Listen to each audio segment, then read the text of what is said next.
Hello friends, welcome to my YouTube channel. So today in this video, I am going to show you how to enable live transcribe on this device. For this, simply go to settings and tap on the option accessibility.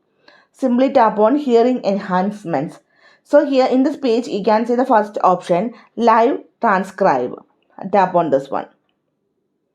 If you want to enable the shortcut for the live transcribe, turn on this one. You can choose any one from here.